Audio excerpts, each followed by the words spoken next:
Olá, é um grande prazer estar aqui com você. Nesse momento vamos dar início ao nosso curso de Administração, questões de provas anteriores da banca CESP, CESP-Sebrasp. Beleza? Nessas primeiras aulas a gente vai tratar sobre a administração pública. Em especial, vamos começar a tratar aqui das reformas do Estado brasileiro, a reforma burocrática na era Vargas e a reforma gerencial no governo FHC. Então nessas primeiras aulas vamos tratar desse tema, vamos fazendo questões e vamos fazendo uma revisão boa para que você de fato possa compreender bem esses conceitos e não tenha nenhuma dificuldade na hora da sua prova.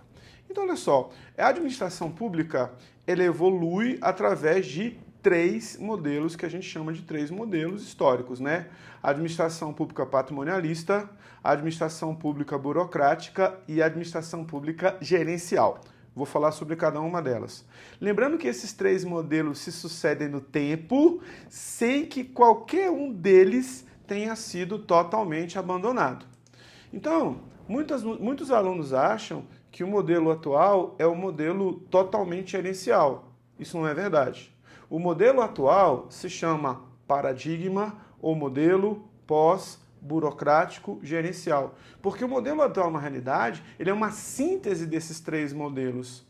Ou seja, tem características gerenciais introduzidas pelo FHC, características burocráticas introduzidas por Vargas e uma burocracia que está arraigada na administração pública e, infelizmente, o modelo atual também tem práticas patrimonialistas, apesar da administração pública patrimonialista ter ficado no passado.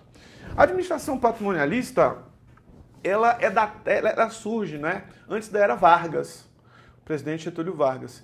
E a administração patrimonialista, isso antes do presidente Getúlio Vargas, antes dos anos 30, durante muito tempo, século XVIII, século XIX, parte do século XX. Então nós tivemos corrupção, nepotismo, emprego público era prebenda, presente, troca de favor, troca de gentileza. Só tinha um emprego público na época quem conhecia alguém ou era apadrinhado político de alguém. Ou seja, era um modelo onde você tinha um mau uso do patrimônio público, uma malversação do patrimônio público. Isso tudo no patrimonialismo. Na era Vargas, o presidente Getúlio Vargas, anos 30 do século passado, ele entende que esse modelo é inadequado e, inspirado nas ideias de Max Weber, ele introduz no Brasil uma administração pública burocrática. Ou seja, uma burocracia, tudo centralizado, os serviços nas mãos do governo central, federal, que na época era menorzinho, como hoje, tinha uma atividade reduzida, tudo muito lento, mas com muito controle. A ideia de Getúlio Vargas era acabar com o patrimonialismo, com os abusos. Nessa época, o empregado público ele era visto com desconfiança porque não tinha um critério claro para ser empregado público.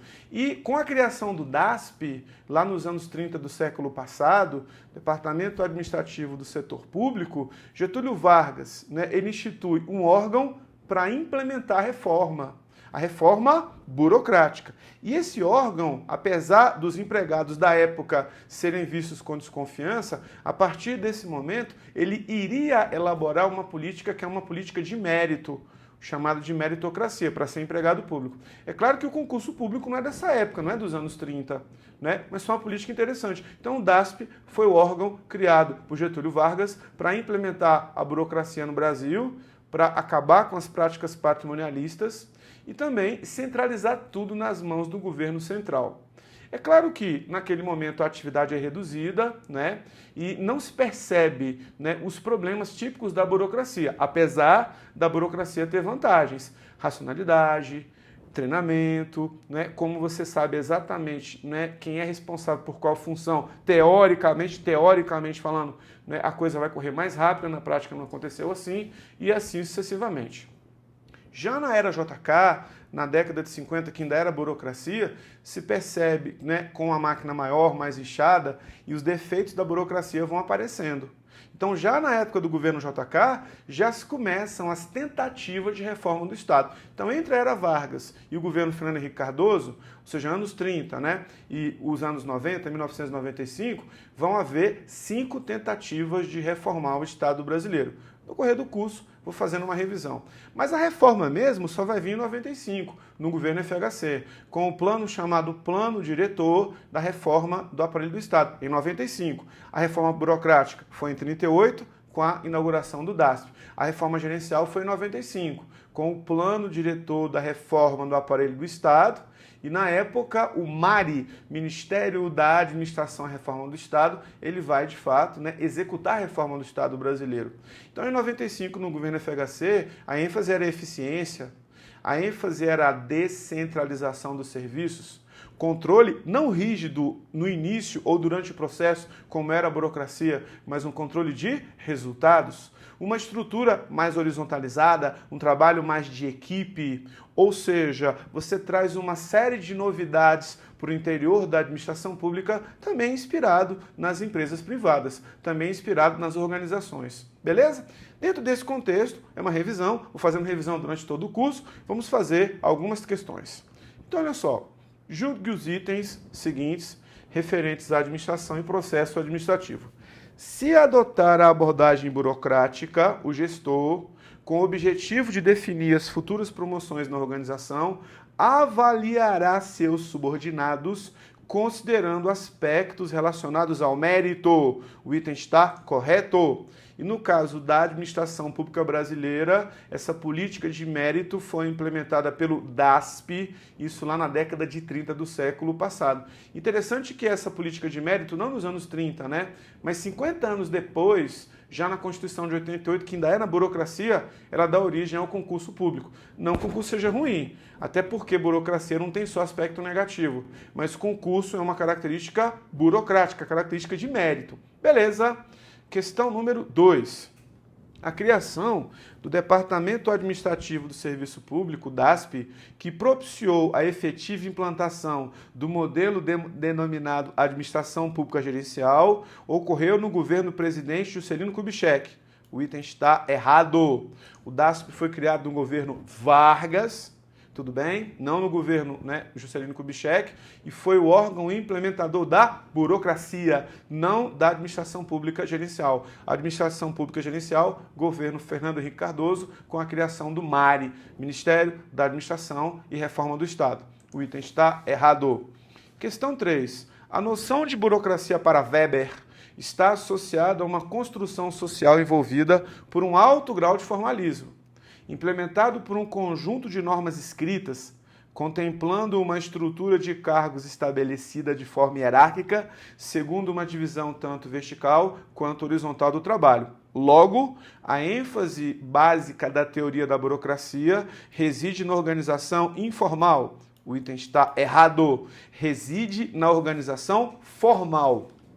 Lembrando, Max Weber, ele foi um dos pais da burocracia nas empresas privadas. Então, em empresa privada, a burocracia surge e o seu principal autor é Max Weber, empresa privada. Ele via a empresa privada semelhante a uma organização militar, ou seja, você ia gerenciar uma empresa semelhante a um quartel. Essas ideias foram trazidas por Getúlio Vargas para dentro da administração pública brasileira. Então Getúlio Vargas se inspirou nas ideias de Max Weber, autor lá, né, de teoria geral da administração, para implementar isso no interior do Estado. Mas a ênfase da burocracia reside na organização formal, não na organização informal. Vamos para a questão de número 4. Após a reforma do Estado, que foi iniciada em 95 pelo governo FHC, surge o paradigma pós-burocrático, que é orientado para o mercado. A ideia predominante é que tudo deve ser transferido a este, à exceção das atividades exclusivas do Estado. Assim, atividades como comunicação, transporte e cultura devem ser gerenciados pelo mercado. O Estado ficará responsável por atividades indelegáveis, tais como segurança, função judicante, que é a justiça, e função legislativa. Por fim, a ideia do Estado consumidor é superada, sendo incorporada a noção de Estado prestador de serviço. O item está absolutamente correto. Ele fala da reforma gerencial, é orientada para o mercado. A produção de bens e serviços vai ficar a cargo do mercado e vai se criar as agências reguladoras. O que fica na mão do Estado são os serviços exclusivos. né, bem colocado na questão aqui. Ou seja, aquilo que não dá para você delegar. Segurança pública não é delegável, a função judicante, né, judiciária, nem legislativa. E a ideia do Estado consumidor é superada. Você tem um Estado que presta serviço, é um Estado menor, mas bem administrado, melhora a governança e a partir disso você tem um Estado muito mais fácil de ser administrado. O item está correto. Vamos para a questão 5.